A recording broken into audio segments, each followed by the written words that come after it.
Man, really enjoyed this weekend from the parade. I don't know if y'all knew, my son was in the Miss Cinderella stuff too, so I had a lot of things going on last week from dinners to, well, he had to do the crown bearing, and then he almost dropped the crown on the stage. He was throwing the thing. It's better to say it now, Coach, than in 15, 18 years. Yeah, that's true. So, but anyway, it was quite an eventful week. A lot of stuff going on. Our kids had a lot of things going on.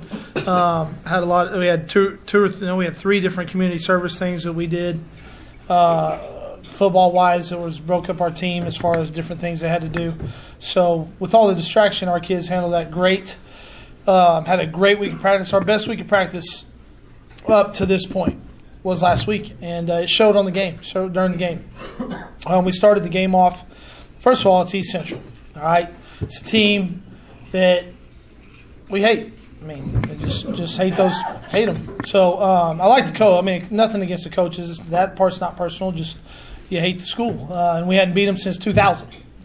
Year 2000, last time we beat East Central. So we had a lot riding, I guess, on the game. A lot of motivation for the game. 2 years ago, we played them for homecoming, and the final was 59-3. And our kids remember that. The kid, Reed was a sophomore. All our seniors were sophomores. They remember that game, and it was a very painful game for them. And had a lot of alumni back, obviously, for homecoming, and a lot of the alumni were back for that game. So they remember that. It was the same opponent. So there was a lot of pressure with our kids, and I made it known how important it was to win that game. And not that every game is important to win, obviously, but just given the circumstance and who all was there and all the things going on, I thought our kids battled really hard. They played really hard. Played really well. Kind of a bunch of stats for you guys, that are kind of amazing considering the point differential. Last year we lost to the same team 45-30. Again, every year the team changes, but the program doesn't, if that makes sense. As your program develops, as ours is developing, you measure strides. And that stride we can measure is huge. Given the fact that last year was 45-30, we had 7 turnovers offensively. We had 2 turnovers, and they were both on basically operation errors. This game, we threw no interceptions. Last year we threw 7. Defensively, think about this stat. All right, play Ouachita Baptist, and they rushed for 400 yards. All right, play East Central, who's traditionally a running team, was averaging about 230 yards a game rushing, held them to -11. They had a -11 yards rushing on Saturday. All right, so that's a 400-plus yardage turnaround. The total 180 defensively. We made them one-dimensional. They threw it 75 times. Okay, that's why the game lasted 4 hours. All right. We ran the ball 44 times and only threw it 32. So a little bit change, right? A little bit change in what we were able to do. We improved running the ball tremendously. We're throwing it at a very efficient rate. I think we're number 5 or 6 in the country in terms of passing efficiency. Reed is second in touchdowns responsible for in the country. These are amazing stats. If you think about it, we've played some of the tougher opponents already in our schedule. They were the number 1 pass defense in the league, and we threw for 337 yards on them. And they were number 1 in the league and 5 touchdowns passing. So that was very impressive. Very impressive what we were able to accomplish considering all the things going on. And that's just a tribute to them and how they prepared. And each week, hopefully, we get better and better in our preparation. Because the preparation in the week is when they won the game. They won the game during the week. There was just some things that happened in that game. Those officials were terrible. I hope they watch this. They were terrible. So I got a penalty, a personal foul. The year before homecoming, I called for the personal foul. I was telling the guy to throw the flag. Please throw the flag. because I was upset and I wanted the crowd to get into it. There was like 2 seconds left in the game. We're playing Southeastern. All I said to this guy was, "Hey, Rick, that call's on you." And he threw a flag. That's all I said. I'm like, man, I said a lot worse, and got no. I'm like, I'm confused because if I get one more, they kick me out of the game. All right, that's a new rule this year. If a coach gets 2, you're kicked out of the game. I'm lost. I'm at a loss. So, and that was the very end of the first half. And so the rest of the game, I didn't talk to the officials, not once. We didn't get any calls. All right. That being said, they were equally bad for both sides. They called a horse collar on our tailback, Jacob Payton, on their sideline. It was not a horse collar. I couldn't believe they called it. I'm glad they did for us because we got 15 extra yards, but it was a terrible call. The ejection, our kid should not have got ejected. Theirs should have, which they ejected both of them, which was terrible because I can't even appeal it because it's not on film. So we did have to battle, and both sides had to battle. They were equally bad for both teams. Both sides had to battle the refs, which that was the worst crew I've ever seen in all my years of football anywhere. They threw a total of 35. Well, they threw a total of 40 flags. 40. 35 that counted.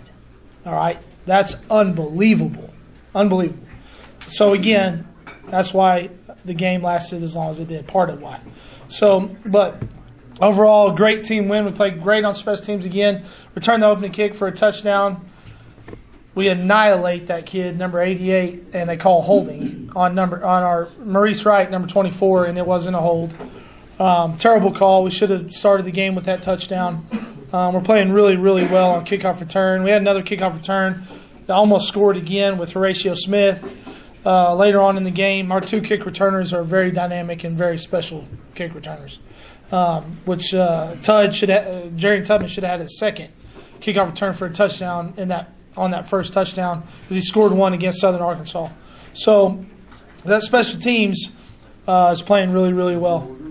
So enjoyed that game. I enjoyed it. I enjoyed coaching it. I enjoyed it was the best we've played since I've been coaching here. So very proud of our guys. Yeah, anybody have any questions about that game before I move on to Southeastern? Our player that was ejected, does that carry over to the next game? Trying to wait for a ruling from the conference. Hopefully not. I can't remember the rule. I know for targeting you do. There wasn't a targeting call. It was unsportsmanlike.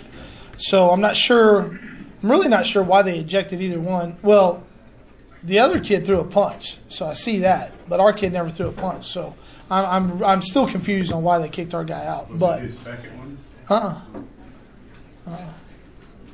That wasn't his second one. So I don't think he should have been ejected, but it happened, and I mean, we got over it, moved on, and that's what our kids did a really good job of that too. Like anytime something, I mean, how many times I was just like, man, all right, well, where we would get a holding call after a big play, called that, and we make another big play. That happened so many times. Like, all right, our guys, it didn't even phase. Our guys were like, they're like, hey, we'll just get another first down. I mean, we converted a 3rd and 19, a 3rd and 18, a 4th and 14.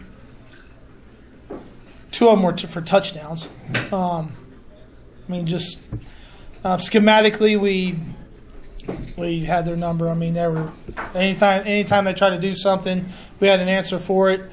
Probably had the best halftime adjustments that we've had since I've been here. I mean, we shut them out the second half defensively, offensively. We only scored 14 points, but we completely controlled the clock. We had more time of possession by like 5 minutes over them, so that was big. And I believe I said on the radio that hey, we had to control the clock better because Randy asked me what we had to do to win. And I said, control the clock and come out with a big drive the second half. And we come out and stop them 3 and out. Then we get the ball and drive 80 yards in 8 plays, and it was just methodical. And Reed called about 5 of those plays on his own. All right, so he did a great job, where I give him, and that's the mark of an experienced quarterback too. I give him the opportunity, I'll just give a check call to him, and he'll call the play. And he made 2 of the touchdowns he called. 2 of the touchdowns he called that he threw, he called. So anytime you got a guy like that is so confident in what he's doing within your system, you're going to be pretty darn good on offense. And we're really tied for first in the league in offense with Ouachita.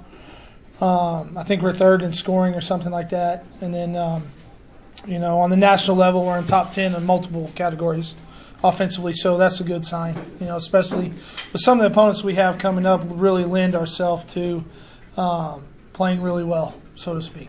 So that's a good thing. Yes, Randy? Doesn't it make a big difference the way Reed plays, though, with what he didn't have to do last week? I mean, he had some other people doing well. Yeah, I mean, it always, it's the less you can take pressure off of one player, the better. And we ran the ball really well. Jalen Williams showed up finally, number 2. Been waiting all year for him to get going, and he finally had a good game, finally felt comfortable within the system and played really well at tailback. So had both those tailbacks rolling and staying rested, which was good. Again, we spread the ball around really, really well.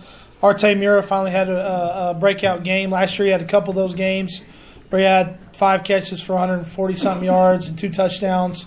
So it took some pressure off, or took some attention off of Horatio. Horatio still had a good game. I think he had 7 catches for 73 or something. And 2 he had a rushing touchdown and a receiving touchdown. So we got a lot of weapons offensively, so that helps when your quarterback isn't having to do everything. So again, offensively we're playing pretty efficiently. And that's what I ask. I'm not really. We do have point total goals that we have, but at the same time, and we have yardage goals that we try to reach. But if they're playing efficiently and we're getting first downs, that's always a good thing. And we're averaging, I think 22 first downs a game, which is really, really good. So pretty proud of how they played on Saturday. We just got to keep it going, So we're getting healthy. Getting players back. Hopefully Riley Hess will be back. So then we have Yates and Hess playing at tight end, which was a matchup nightmare for any defense, much less a secondary, who in Southeastern averages 5'9". So you got 2 6'5" guys. Well, Riley's 6'3", but you got 6'5" Yates and 6'3" in Riley, and you got a 6'3" in Lorenzo Rosario. And Horatio's 5'9", but he can jump out the gym. So you create some matchup nightmares with their height compared to our height because we're taller. So hopefully we'll take advantage of that, getting Riley back. He's not completely cleared yet. I'm going to see how he does the next 2 days. We'll make that determination. We're getting healthier on the D-line. Everybody's that was playing kind of nicked up is starting to get better and better as we came out of that game really healthy. Well, as far as any reoccurring injuries, none happened. Feeling good about where we're at and how we're progressing. So we got to continue to improve on defense.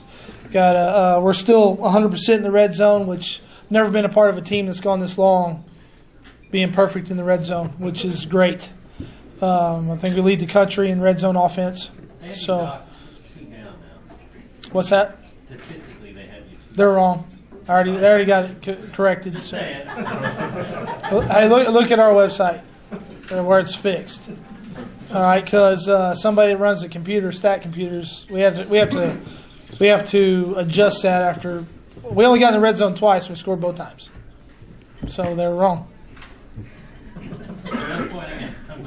So they've the NCAA's been emailed, so has the conference. So anyway, that's a good stat. That's an important stat. So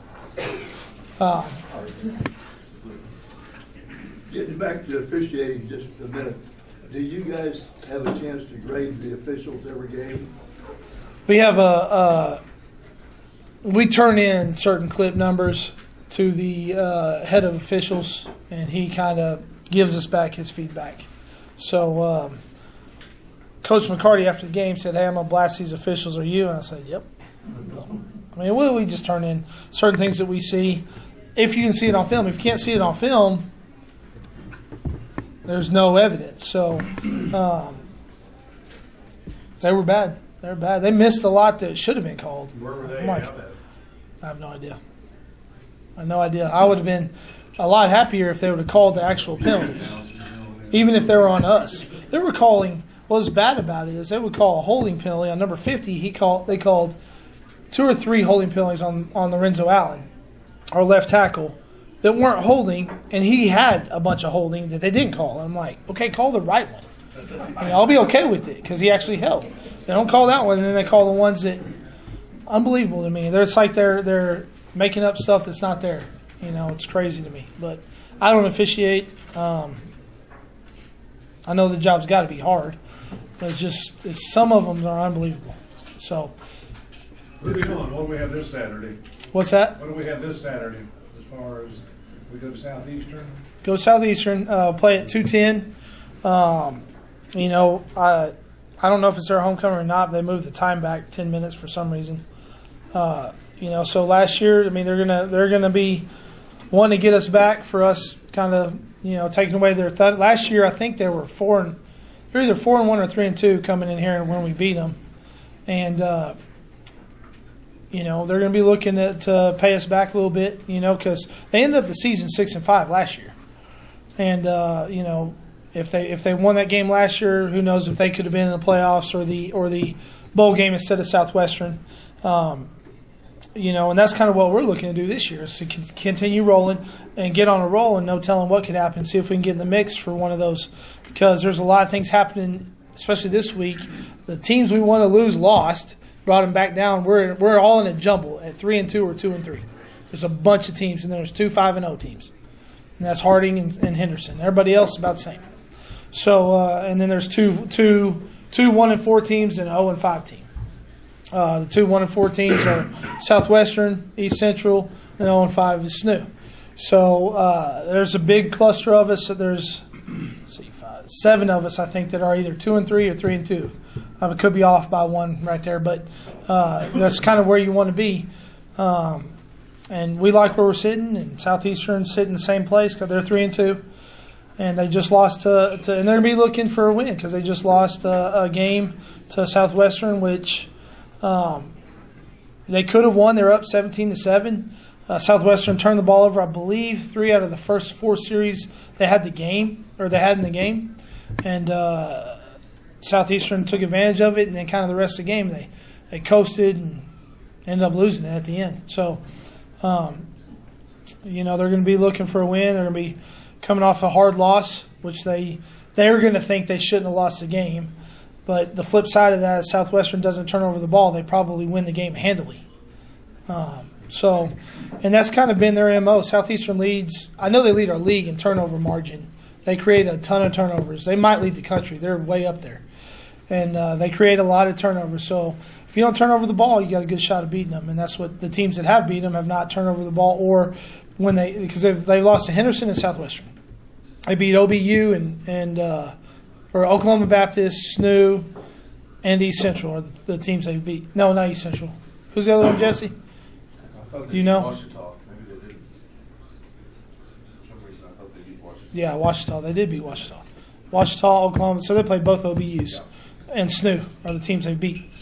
So, and Washita turned over the ball 4 times in the first half against them. So, again, we don't turn over the ball, we got a great shot of winning the game. So, and then we got to, they run a lot of screens. We got to slow down their screen game and keep them from getting a lot of yards through the screen game. Defensively, they got a D-line and an O-line that play extremely hard. So if you can match their intensity and their effort and not turn over the ball, you got a good shot of winning the game. So statistically, I don't know where they align statistically. They're giving up 430 yards, I think, a game, somewhere around there a game, about 220 passing, 217 rushing a game. So they give you a lot. They give you a lot defensively. They're not real. They run around everywhere. They're not real sound defensively. They don't just line up and play. They run around. They try to get you to make mistakes, and that's a lot of reason why they've created so many turnovers, is because you don't exactly know where they're going to be.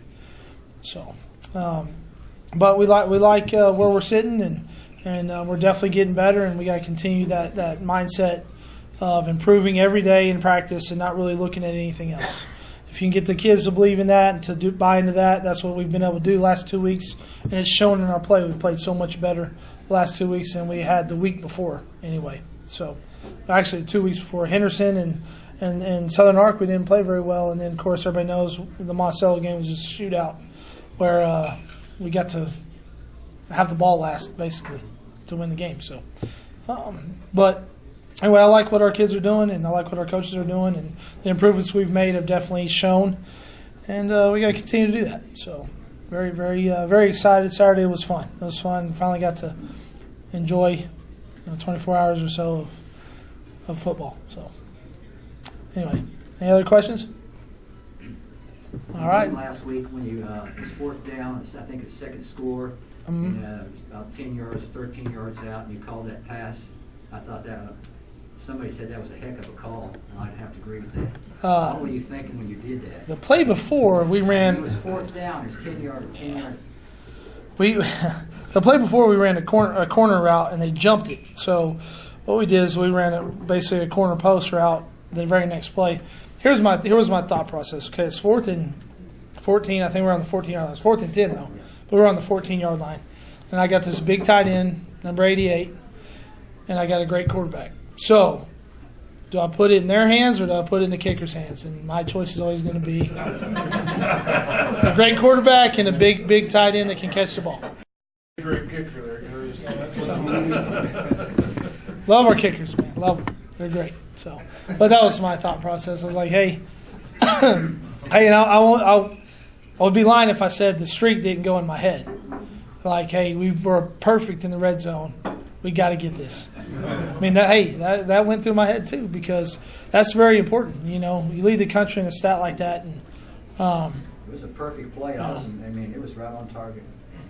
I mean, it's something we saw. We threw the corner route the play before, and they jumped it so hard to our slot receiver, our backup quarterback too. He plays both, and he almost come down with a one-handed catch. And I was like, hey, they're jumping the corners hard. Let's run the corner post. And worked.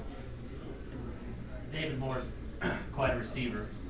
I thought Jordan Norris Did a great job. Good game against the guy. Great job. He ran that. He got the 51-yard touchdown on the bubble, and he broke 6 tackles. That's how good the kid is. I mean, he broke 6 tackles. Other than that, he was so frustrated. He got not personal fouls, but he got 3 penalties in the game. One was a personal foul, but he got 3 penalties throughout the game, and 2 were a holding, and another one was a block in the back. He's just frustrated the whole game. Jordan played a great game. On the goal line, he got a pass interference, right? The play before, he got that interception. So he got the pass interference on 81, right? Thought that, in his mind, this is what he told me, it was the best play I've ever seen Jordan make. That they were going to come right back at him. And Jordan's a skinny guy, a little guy. All right, he's probably 5'11" maybe. And David's 6'1", 225 pounds, and he is put together. And Jordan just punches him right in the chest, right off the line, kind of throws him out of the way, and the quarterback throws it right to him. It was a great play. And Jordan just all night had his number. And I've never seen that kid that frustrated at all, and he was frustrated. It was a good thing. I mean, we had a plan to help, but what's funny about it is we had a plan to help Jordan in case the kid was having a good game, and we ended up not having to do it. We ended up, being able to play over the top and make sure other guys didn't beat us deep. And again, they threw for a lot of yards, but take it in context, they threw the ball 75 times. Throw the ball 75 times, you're going to have. I mean, that set a GAC record for how many times they threw it. You're going to give up some yards, and so I think we put a lot of pressure on their offense when we were scoring pretty early, pretty quickly.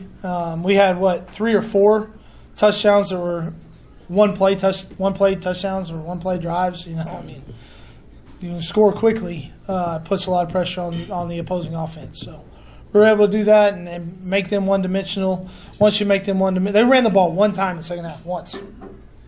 That's an amazing stat. One time. Right? And the score was 28-26 at halftime. And they only ran the ball one time second half. You're doing something right. And if we can do that throughout the year more and more often, then you got a chance to win a lot of games. So proud of our defense and how they stepped up to a challenge. You wouldn't want to have been in the meeting room on Sunday after giving up 400 yards rushing. Just put it that way. And they responded to my challenge and our coaching staff's challenge of not letting a team run the ball against us to the tune of negative 11 yards. So that was pretty impressive. So, again. Anything else? All right, guys, I appreciate it. Thank you.